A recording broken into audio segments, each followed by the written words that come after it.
Hi, everyone. Welcome to the first episode of the Anti-Fragile Fitness Podcast. I'm Arthur Mena. And I'm Collins Astro. We're the co-founders of Anti-Fragile Fitness. We wanted to start this podcast for you guys to get to know us a bit better, get to know our training, get to know our methodologies, where it is we're going, where it is we've been, and so on and so forth. For sure, yeah. Obviously, the business has evolved a lot from when it originally started, but let's take it even a step past that. Yeah. Where does it begin for you? Anti-Fragile Fitness kind of started out of necessity. My training background, my main thing in high school as a track athlete, I ran the 800 meter predominantly, also the mile.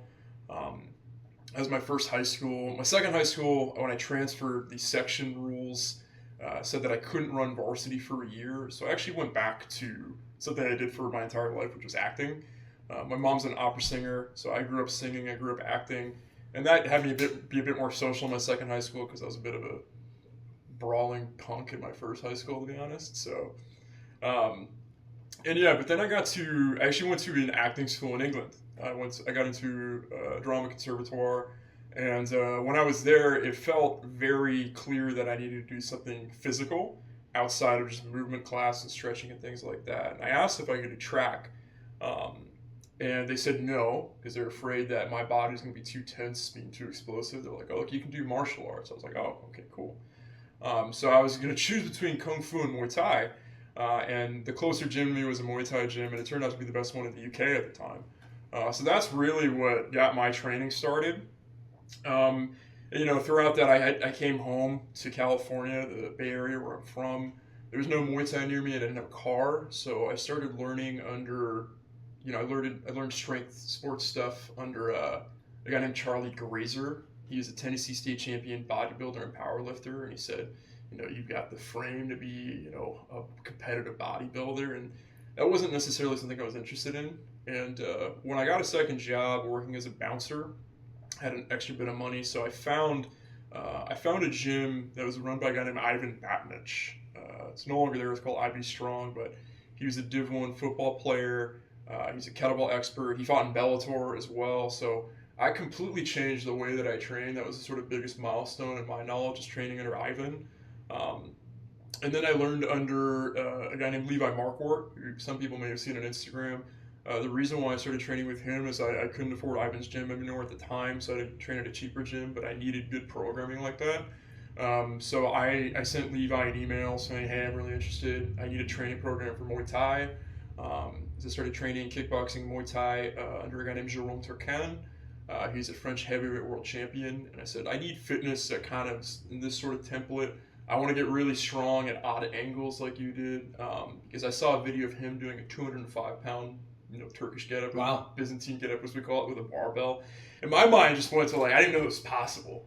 And so I had gotten pretty decent at the get-up, like around 70 pounds. So that piqued my interest, and he came from a Div 1 wrestling background. So I wanted to take this strongman route of fitness towards fighting and even towards striking. I thought that was something that no one had really tried before. They usually think of that more for grapplers, which makes more sense. Yeah.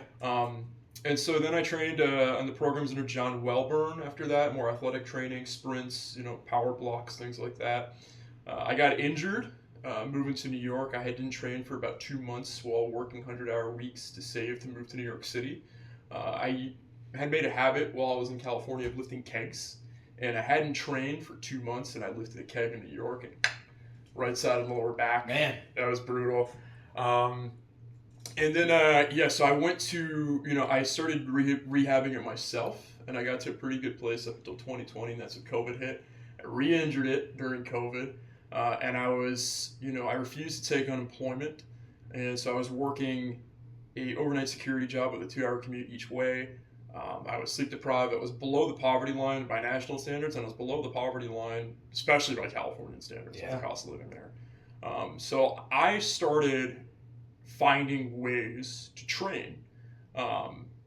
My housemates and I, we made weight plates out of concrete. So we got these molds from Home Depot. They turned out to be about 33 pounds, so that was kind of tricky for, what we're trying to do. We got the last weight, bench press kind of like propped up squat rack set up from Walmart. And we got a rusty barbell from a friend of ours' backyard, out in the Central Valley. And we managed to find some regular plates too.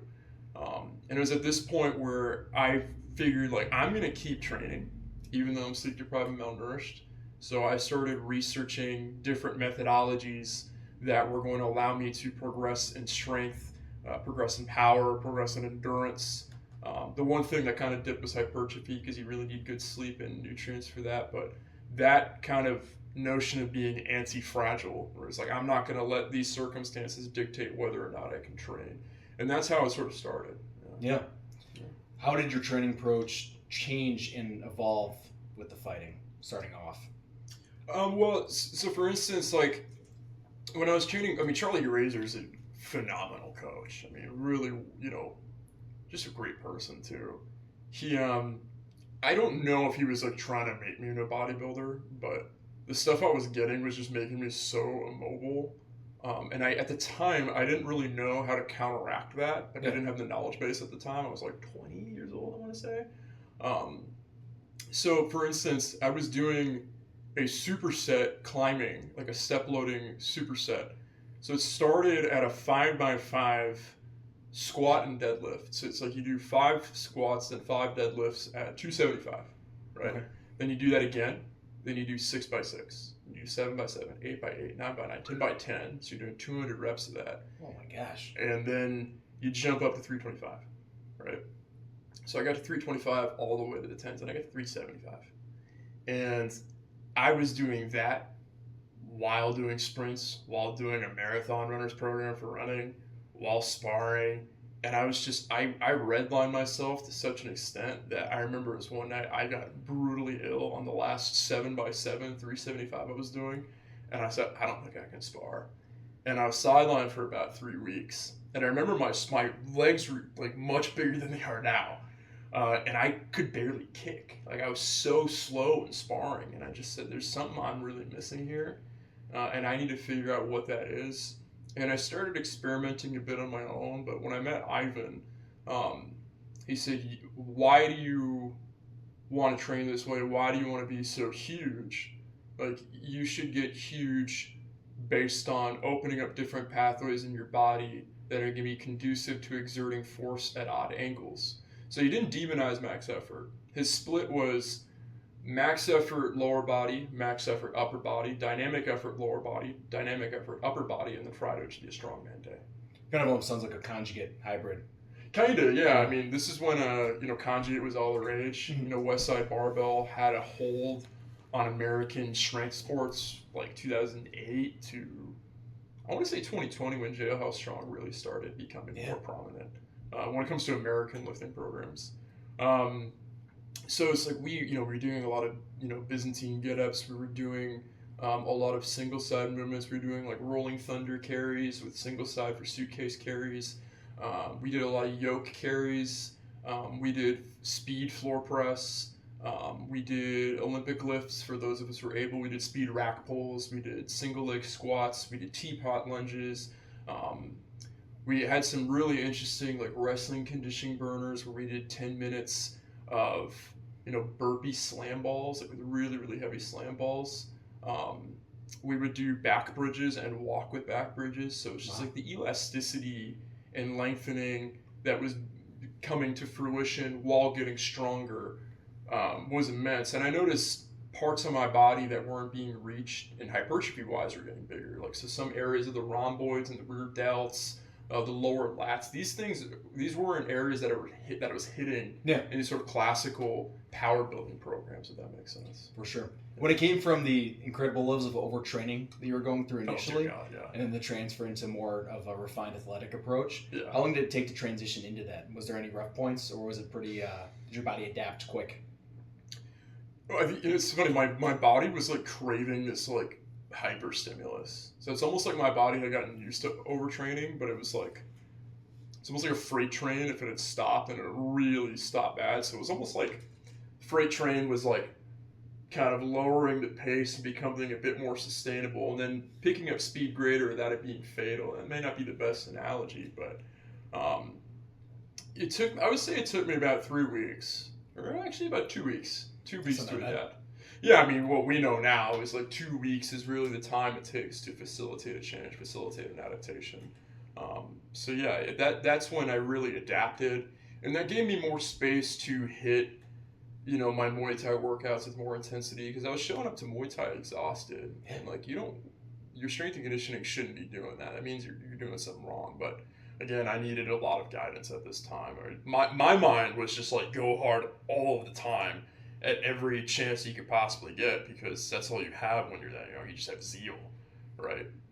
So yeah, that change was definitely for the better, and that's when things started to shift for sure. For sure. When it came to strength training and training funding at the same time, obviously more refined approach with your weightlifting probably did help with the Muay Thai. Yeah. What other variables did you set in place to perform well in both?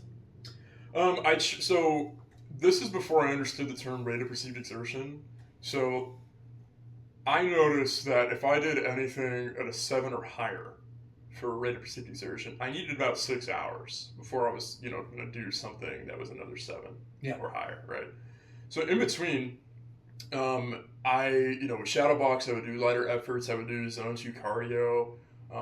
And this is before I even had it was more instinctual. This is like before I had a conception of this. Jerome, so this is kind of the problem. I was training these crazy strength programs. And then I was training with Jerome, and I was like, I'm just going to do all 4 of Jerome's afternoon classes. So like 4 to 8 was boxing conditioning, kickboxing, Muay Thai, and this guy's got 1 speed. He really just has 1 speed, but the thing is, he never did any kind of strength and conditioning. Yeah. He was naturally big, a big Frenchman, about 6'2", maybe a bit wider shoulders than mine, naturally, right? Wow. And, anytime, I was bartending at the time too, so I had late nights. And any time that I felt bad for myself was just because one day he told me, when I grew up, I was, training every single day, 3 times workout, and then 4 days a week, I only got 4 hours sleep because I would work as a bouncer for a club and then lifeguard during the day, but then the weekend I only worked as a bouncer. So he was just like constant go, go, go. And I didn't realize at the time that like body weight training, you have a quicker rate of recovery. So he was able to stack volume more and more and more. But the thing I noticed about him too is like when you're a longer fighter, you naturally have more power than a shorter fighter because you have greater length of tensile strength in the connective tissue. So without strength and conditioning, of like external weightlifting, external loading, the taller man's always going to have the advantage. Right, so it's like I kind of knew that inherently. Like I know I'm not going to get down to this lower weight class because I have more of like a fridge frame. So it's like I need to find ways to close that gap as a shorter fighter. And you kind of think of a classical example like Mike Tyson. He did all kinds of external loading, right? They talk about the calisthenics and everything, and he had natural big boy genes too. But he did a number of things that were able to close that gap against taller fighters. Like when he won the title in 1986 against Larry Holmes, right? Yeah. Larry Holmes had probably the best jab in boxing history, and he was able to get around that and close the distance quickly. So to sum up, basically, Jerome's workouts, I really needed to keep that pace because that's just the pace he was going to run. And I needed to be really surgical about when I did my weightlifting. And if it was too close to that training, I just wouldn't do it. And I would actually do it after. And I have to sort of alter my schedule accordingly with bartending and energy levels and, how hard we were going in Muay Thai training and kickboxing. And then, just general energy levels from sleep and whatnot. So, for sure. Yeah. I'm just going to check the recording. Yes.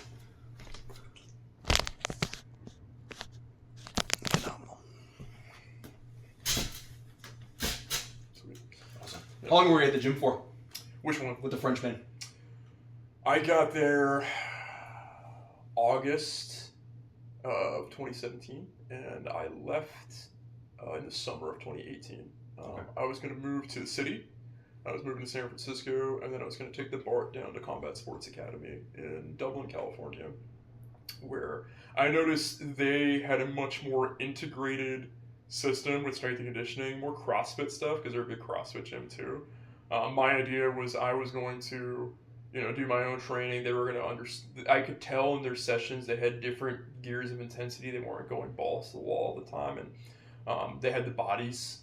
Right. The thing about Jerome's gym is they didn't have the bodies, like he did when he was the head striking coach of AKA.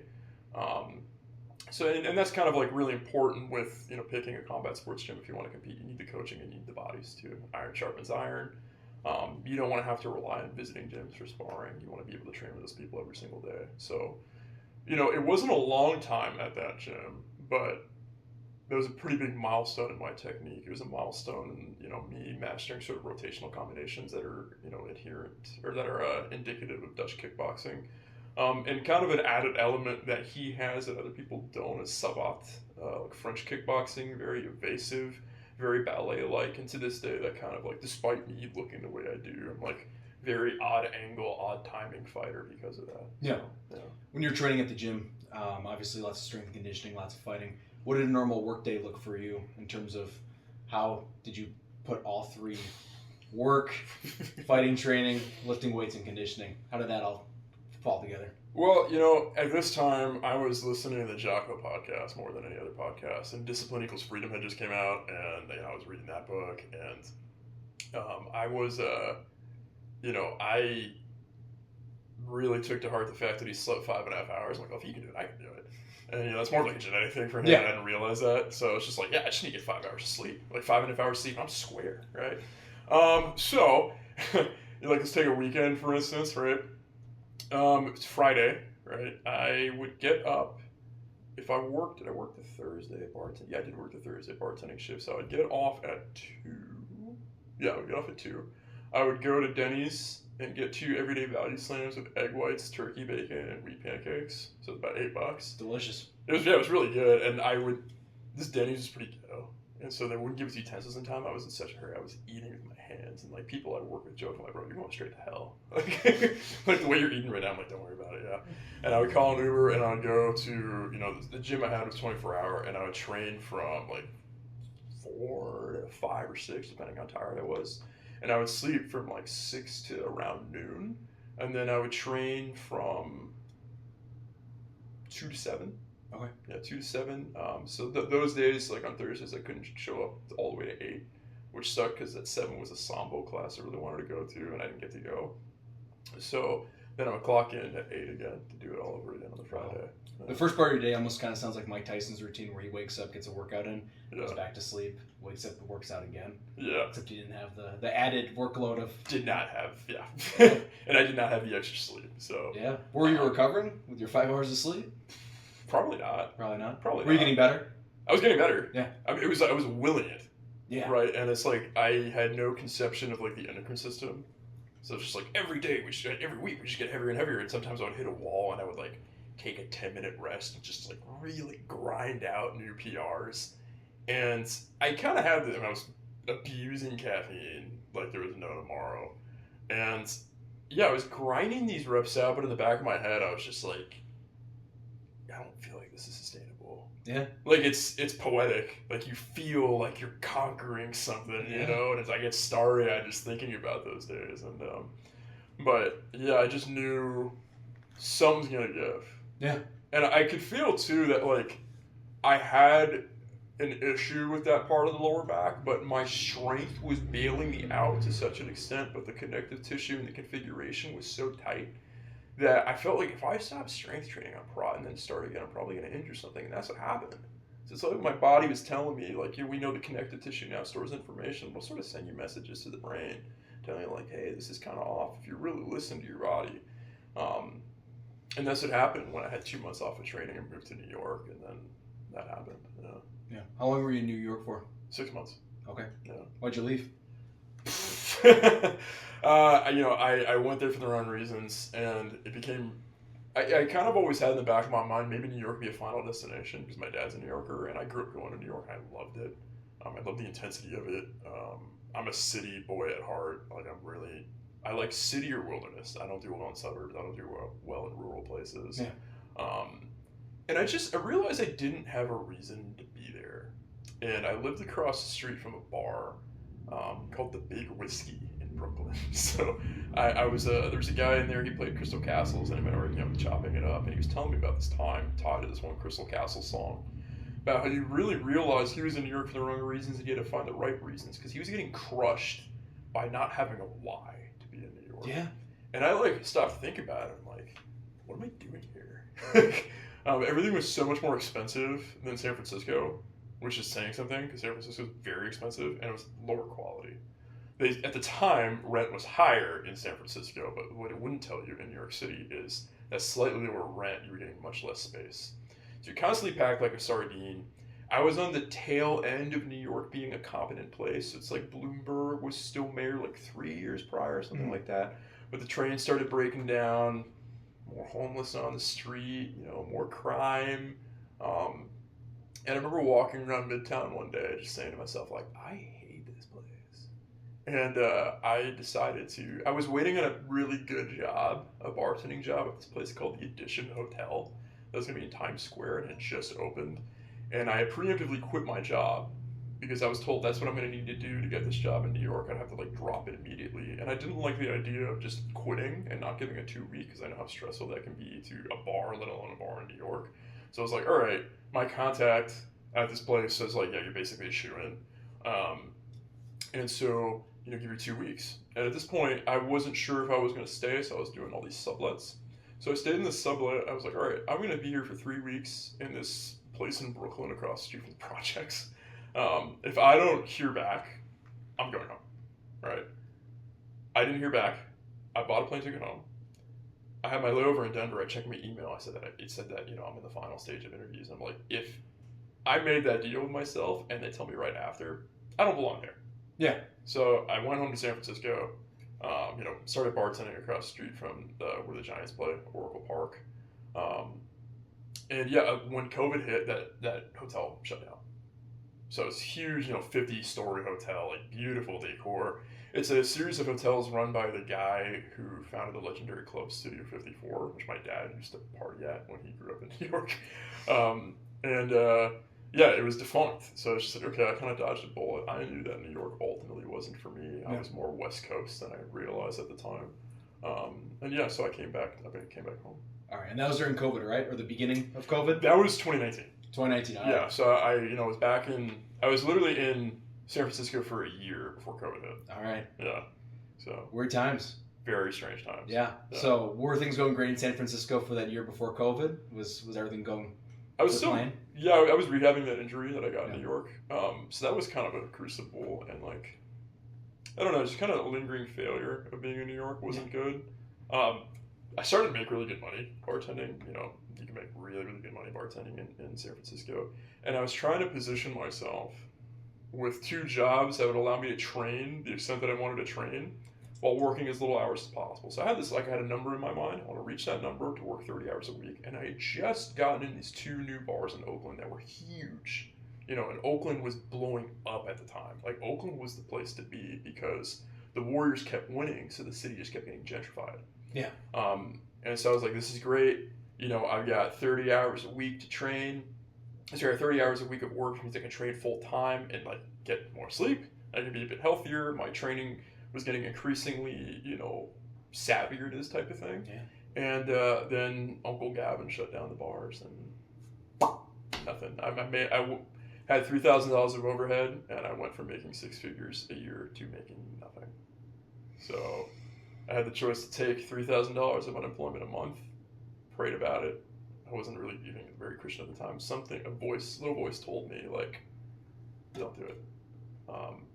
And a week prior, I had this very strange out-of-body experience with myself where I was like, a voice told me, this is all a house of cards. Something about this is off. You have this logistical setup, but you lost your readiness to bleed.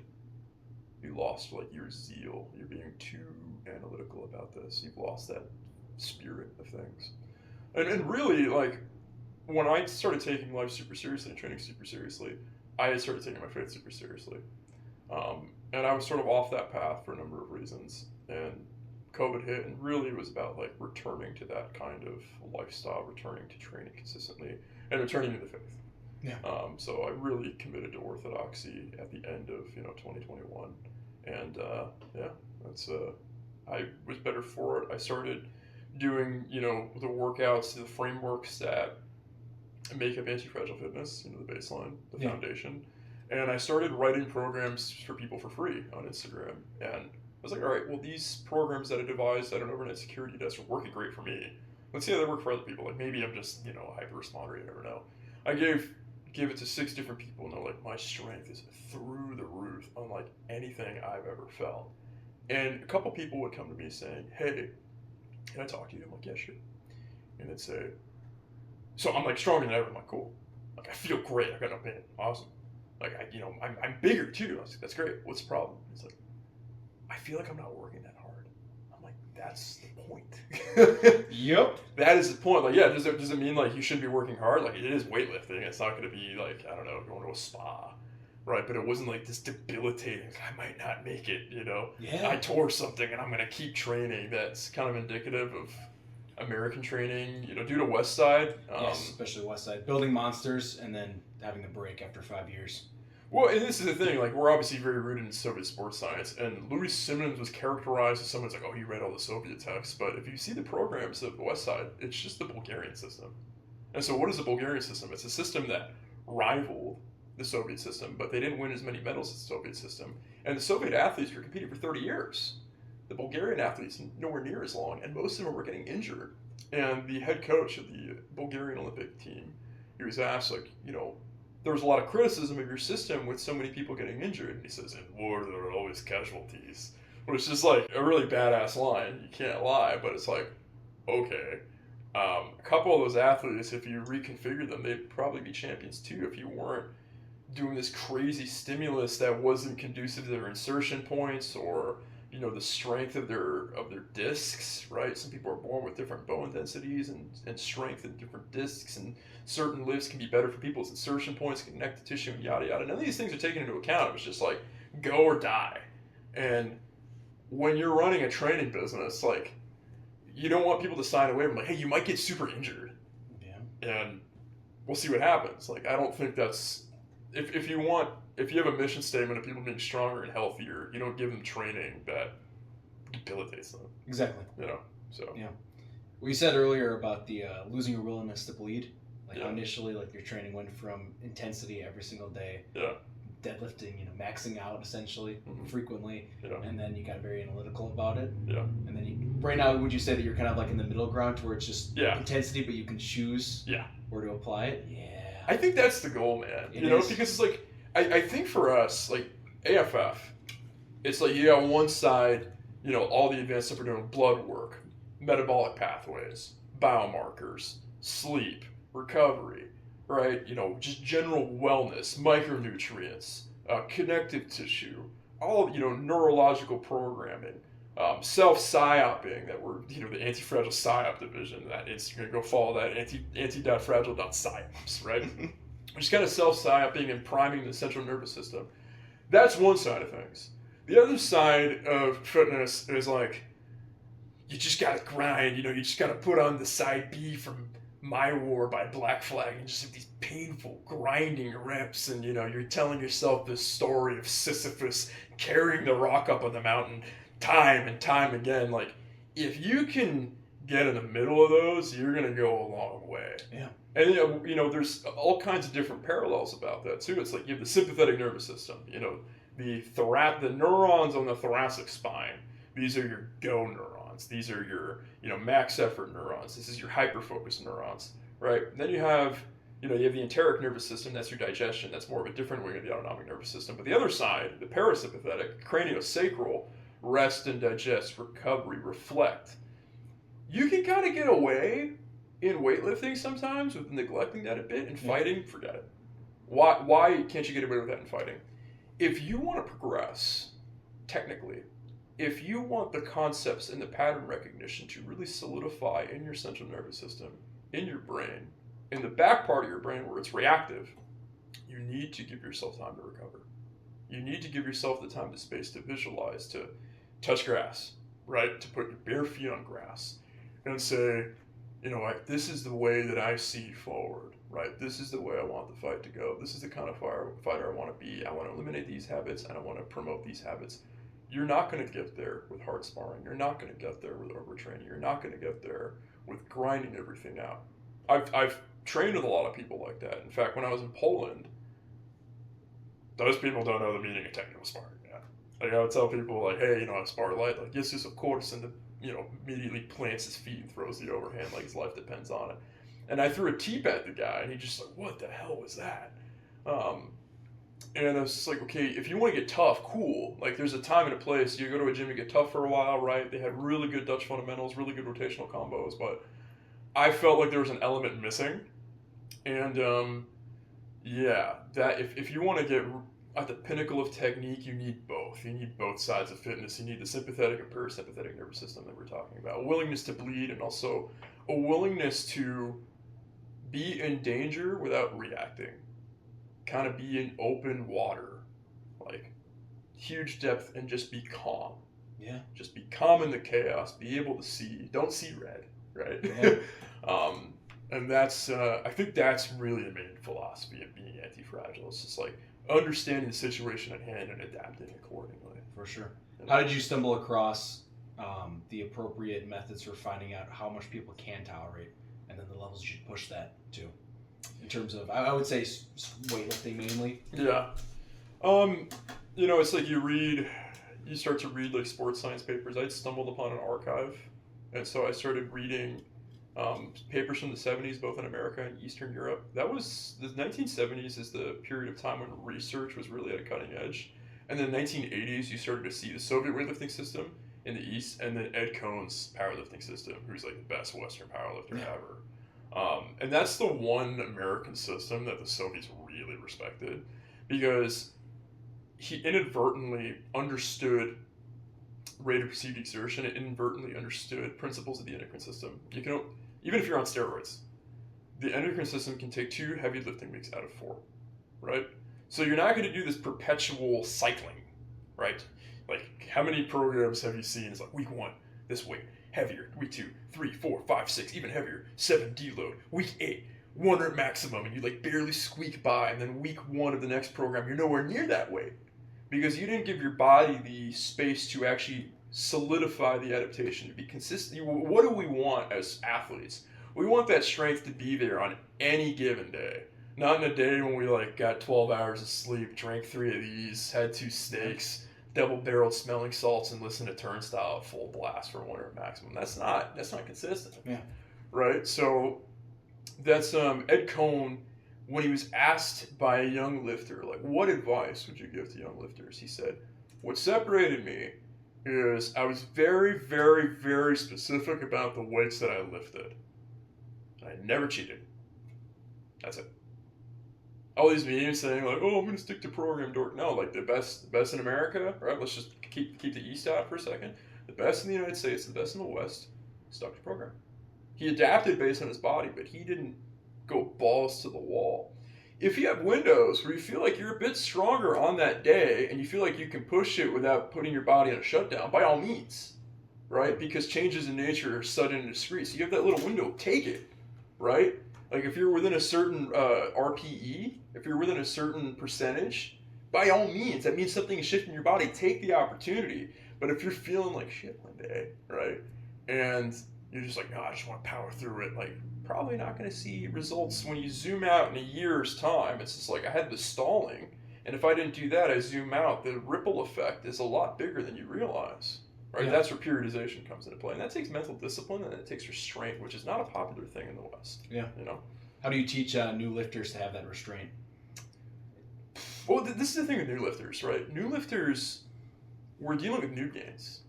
So it's like we kind of coach new lifters a bit different. Like, yeah, we still have these principles, but we're kind of pushing them in a very strategic way, more perpetual putting on weight, right? You may have like, instead of learning up and down, it's like up, stay, up, stay, up, stay until they hit a wall. It's like you're past the noob gains phase, right? And now we have to be a bit more surgical. The intermediate space, you have beginner, intermediate's like this ocean, then advanced lifter. Intermediate's the most complicated. There are times you can surgically place like max effort lifts without it being debilitating, right? But that's the time you really need to be surgical until you get to the sort of Shangri-La area, For sure. How does AFF? Well, I know this, but how does advanced training differ from intermediate training? Advanced training, when you get to the highest extent, you have less of those surgically placed max effort lifts. I think that's when you're the most on program. An advanced lifters only max out twice a year. Yeah.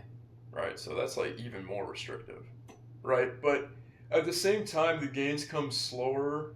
There's less variables you can play with to really, get something out, facilitate an adaptation, right? So intermediate, like you have all these different parts of the body. You have entire compound movements. You have your presses, you have your rotations, you have your hinges, you have your squats, you have your pulls, you have your single arm, single leg, full body explosive, weighted carry, right? There's so many different partials everywhere that could have issues, or like lagging muscle tissue. Like you get to a point you just literally need hypertrophy. You need more contractive muscle tissue. You've maxed out your capacity for neurological drive in that movement. All these variables, then everyone kind of gets to this point where it's just like, yeah, I've done so much hypertrophy on this frame, and it's just like things are coming slower, right? And now I have to be even more disciplined. But intermediate is kind of this wild west of different pulleys and levers you can press. And it's fun. It's the most fun to train because you get to advanced, like, yeah, just do this. Really, that's it. Yeah. Because you're just at that point. And then there's there's the thing a lot of people don't want to talk about. It's like, do you want to stay natural, or do you want to, add on some restoratives, as the euphemism goes. So basically, the short answer is less wiggle room, less accessory movements that are really going to make a difference, less connective tissue stuff that you can do, less impact from periodization of, like, for example, you have a static strength block, and then you have like an explosive weightlifting block, and then you might have a plyometric block that could actually be conducive to later on then returning to a static strength block. Like the first blocks that we had was like static strength for 8 weeks, explosive weightlifting, so explosive external loading, and then unloaded explosive, so basically plyometric. And you can periodize plyometrics up to 12 weeks in isolation before the kind of plateaus, and then you need to add external loading again, right? That can still benefit in advanced lifters, except on that third block, if they're really focused on lifting, you wouldn't take out core lifts, right? I think the other thing the most untouched thing that I can think of right now is when you did a podcast with James Fuller, Strongman Archaeology, old-time lifters had 12 to 15 different lifts in their repertoire. It wasn't like powerlifting where you had like 3 lifts, right? Or Olympic weightlifting where you have 2 lifts, right? What does that do? Well, going back to the history of things, before squat racks existed, how were you going to get the bar up to here for the back squat? You're going to Steinborn, right? So you're inherently, to get to a certain level on the back squat, you need to get to a certain level in loading the side bend in both ways. Or if you wanted to be really funky about it, do what's called the Arthur lift, patented by Arthur Saxon, where you would sort of, behind the back deadlift the bar behind him, and hike the bar up on a hinge all the way to the top, and then do a back squat. So the entry point to get to these big lifts required a comprehensive full body strengthening at every different angle you could think of. With added mobility. Exactly. Yeah. And so these guys weren't getting these crazy injuries when they're doing these feats of strength because their whole body was, bulletproof. I know that's a term that's been kind of demonized lately. Yeah. But so it's like their bodies were ready. It was like powerlifting, like just the way power. Like I don't like to rip on powerlifting. I don't like to rip on anyone's way of training because I think that's a really sleazy way of selling things. Mm-hmm. Like most of fitness right now is like this smug like study cherry picking and like memes and like shaming, and it's just all like really tiresome and it doesn't get to the root of things. So I don't want to rip on powerlifting. If I were to powerlift and I wanted to be more athletic, I would not do the kind of powerlifting standard of squatting where they do like this wide leg and they like hinge forward and just barely get past parallel and call it a rep. I would want to squat like an Olympic lifter, right? So high bar, ass to grass. That positioning, you're not going to shorten the connective tissue here. You're not going to shorten the connective tissue here. So the mechanics for jumping aren't compromised, right? So it's like they do high bar back squat all the way down. And if you see at the top, if you remove the bar, that motion could go straight into a jump. Right, so the downside, and again, I'm really not trying to rip on powerlifting here. I'm really not. I don't like ripping on CrossFit. I don't like ripping on any kind of training because if it makes you healthier and that's what you love to do, like that's better than you sitting on the couch. Yeah. Right? But what powerlifting has done is limited the body to a certain 3 movements and accessories just for those 3 movements. That when they zoom out, like they have potential for injury rising more and more and more, and like a potential for athleticism and doing other things in movement decrease. That's the sad part about it. Yes. Yeah. That's really interesting. I think that even if someone's goal isn't necessarily to be the best, most flexible athletic person, I think that the benefits of training, like how you suggested, in terms of having mobility built into your programming, really does set people up to live longer, better lives. And also from the mindset too of, even if you won't get the highest squat number training a certain way, which is debatable. I mean, I've seen some very, very upright squatters hit some massive numbers. I think just the added benefit of not having to take time off from training, even if growth is a little bit slower on paper, but adding another 10 years to your lifting journey at the end of it, that would be motivation enough for me to do something. And then too, I mean, if you look at all these strongman training, I mean, you're only as strong as your weakest link. So if your weakest link is required to even get into the position for the lift, I mean, the risk of injury and like shoring up your body, like creating everything connected together well, that's cool. You know, have had to not have a weak link, because it has to be trained to get the lift done, versus people getting by with 2-inch partials and just, it almost seems like the culture is perpetuated, getting away with as much to avoid the real hard work.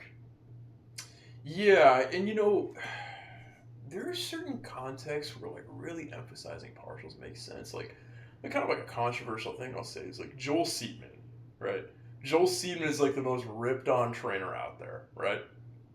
Who does he coach? He coaches predominantly field sport athletes, specifically NFL athletes, right? Does an NFL athlete really need to do ass to grass squat to be successful? No. Do they do squats anyway? Yes. Right? So it's just like, okay, Joel Seedman really is an extreme of like athletic partials. Like the quarter squat position, and at odd angles, you see that all the time in NFL and cutting and all these things. Like they do the quarter squat before juking, right? So it makes sense to train that. Do I think you should just train those partials? No. But is there something to say for explosive partials, or like even in hypertrophy? There's been a lot of research that came out in the last years of lengthened partials. Yes. Right. So it's just like when you really zoom out in training, like on one end of the spectrum, you got James Fuller, right, doing the kind of floor press where you're literally doing a pullover with a barbell. So it's like the scapular strength and mobility you need for that to not mess yourself up. Like you're not going to have any kind of upper cross syndrome anymore. All right, so you're going to pull that and then do a floor press. That's one end of the spectrum. On the other end of the spectrum, you have like the Chinese plank bench press, right? Where it's like you have your body laid out on 2 benches and you're just doing a partial floor press, right? To keep the body straight and getting used to using your entire body as a core and having your body stay tight in an isometric capacity while being able to push. So this is like, if you really understand training after a number of years, there's a time and a place and a context for different movements. 100%. Yeah. So right now you're in Oakland? Or right now? No. 2019? Oh yeah, 2019. Oakland? I was in Dublin. Dublin, okay. Dublin, which is, it's the East Bay. Most people don't know, it doesn't matter. And I was doing that in Dublin until I moved to Oakland May 1st, 2021. And when did the shit happen? When did it? Well, I mean, this shit happened like 2020. 2020? Yeah, 2020. And then like, it was brutal, man. I was doing the overnight security job throughout the summer of 2020, and in the late summer, in a more right-wing part of the Bay Area, they opened bars back up for like brunches and things. Okay. And I was like, I am not making enough money at all. If I get an overtime shift, I'm kind of square. That's still not good. Yeah. It's a survival line to where it's like if anything changes for the worse, you don't know if you'll be able to make it. Yeah. Kind of teetering the line between able to get by, but if anything changes, you kind of feel like the whole house of cards will come crashing down on you. Pretty much. Yeah. I was making under $2,500 a month. My rent was $1,500. Nice. Yeah, it's pretty bad.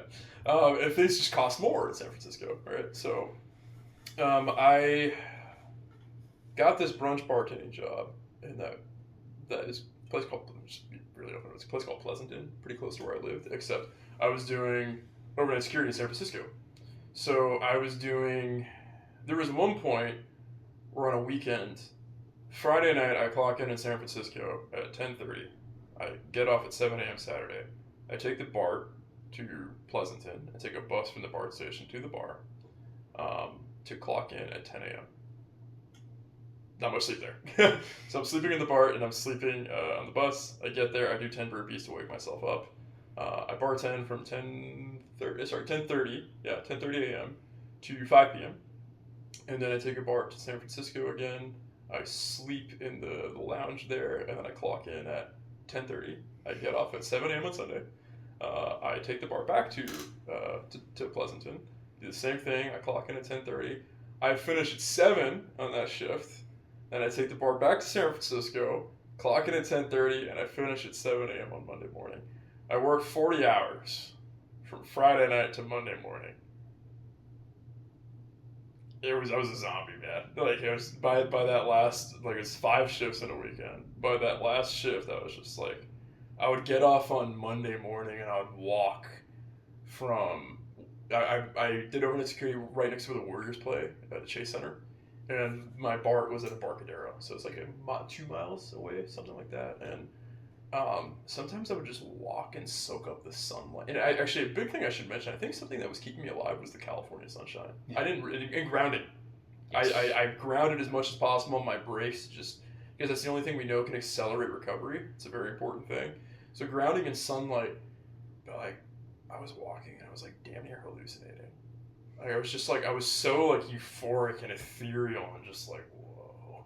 And I would go home and I would just plop asleep. And I even signed on for a Tuesday shift at the bar, and that like lasted 2 weeks and like pulled me from this. Like, I'm dead to the world. Yeah. It's taking me like an hour to close down a bar. It takes 25 minutes. I barely see it straight. Yeah. It was bad, man. You know. How long did that last for? That didn't last long, thankfully. Yeah. That lasted 6 weeks. And then I went to my supervisor, Jaquan. God bless that man. I was like, hey, Jaquan, just real quick.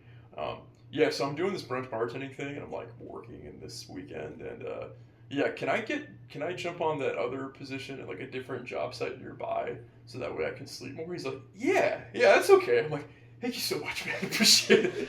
So it was a more manageable schedule. I was just working 7 days a week. Still really tired. Yeah. And then the bar shut down again because California. And then I was trying to take as many overnight shifts as I could, overtime shifts as I could, and that lasted from like November to March. And then I found out one of the bars I worked at in Oakland was opening back up. They were making less money than they were before, for sure. It was much more limited. This is a very extensive cocktail program tied to the guy was on Top Chef. It's a place called Sobremesa. It was it still is an Afro Latino cocktail lounge, and at first it had like one of the most beautiful menus I'd ever seen. And they reduced the menu, and I did the mask thing, like get up and put on your mask because COVID's up here, not down here, right? So, and that's not a fault of theirs. Like, they were just adhering to. I'm not faulting them by any means. Yeah. Just the Bay Area standards. They're trying to stay open. They're trying to stay in business. I wasn't gonna bitch about it. Yeah. You know? I was gonna comply just because I'm thankful to have a job.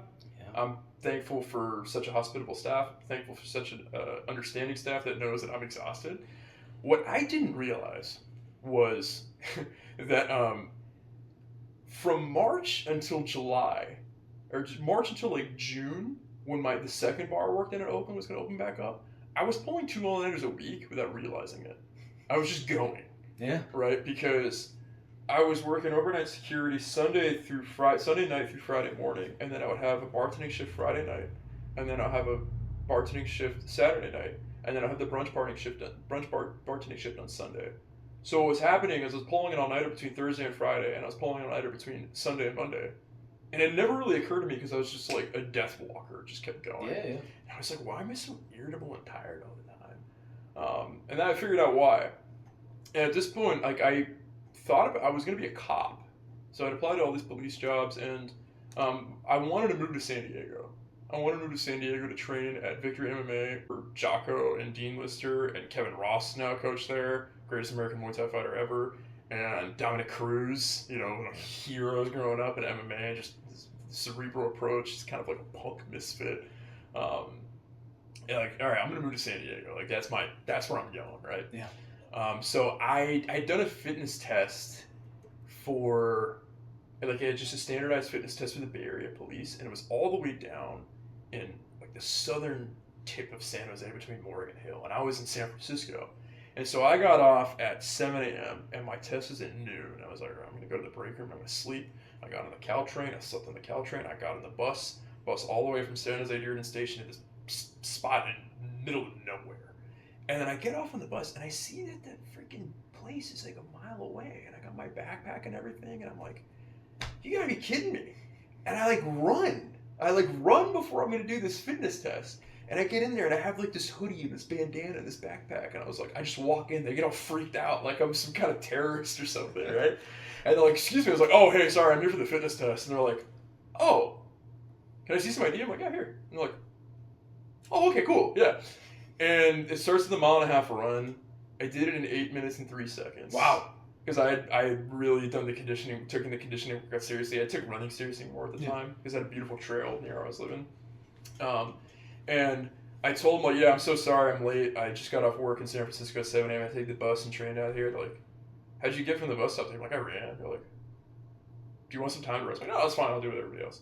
And then I did I did the wall jump and some sprints and a couple other things. And they were nice enough to drive me all the way back to the Bay Area BART station and get the BART back to Dublin. I was like, cool, mission accomplished.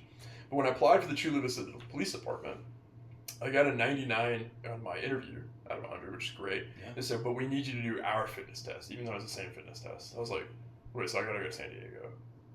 Okay, I can't really afford to miss work. So Friday night, I get off the bar at Oakland at 1 a.m. I'm, at this point, living in West Oakland. I sleep for 3 hours. I get the 4 a.m. plane to San Diego. I have to wait until 1 p.m. And I take the bus, or I take an Uber down to Chula Vista at this high school. And I do the run. I was like, hey, can I accelerate this whole thing? Because I have to clock into work at 5 p.m. in Oakland. Or sorry, 6 p.m. in Oakland. They're like, excuse me? I'm like, yeah, I really can't miss work. They're like, yeah, we can do that. So I did all the tests in a row. I did not do well. I was exhausted. My sprint was so slow. I didn't have much food in me. The run wasn't as fast. I think I did it in 9 minutes and 50 seconds, something like that. And then I caught the plane home just in time, and I was 2 minutes late for my shift. So that lasted until June of 2021, and I think the entire month of June I just slept and binged. Was it X-Files? Yeah, X-Files. Yeah. I remember it was the room was dark. I would go to my jobs, my bartending jobs, and I would get home. I would lay in bed, watch X-Files with a gallon of raw milk, and I was just the come down was worse than the real thing. And 2 weeks prior, I walked to a Muay Thai gym in San Francisco, and I kind of showed up, and I was like, how much does it cost to train here? This much. I'm like, okay, cool. I'll see you guys soon. They're like, okay. And it came to a point, Bastille Day, July 14th, 2021. I was like, all right, enough resting. I was definitely not recovered. Enough resting. I just need to get the ball rolling with Muay Thai again. I go do my first class, and that kind of got the ball rolling again.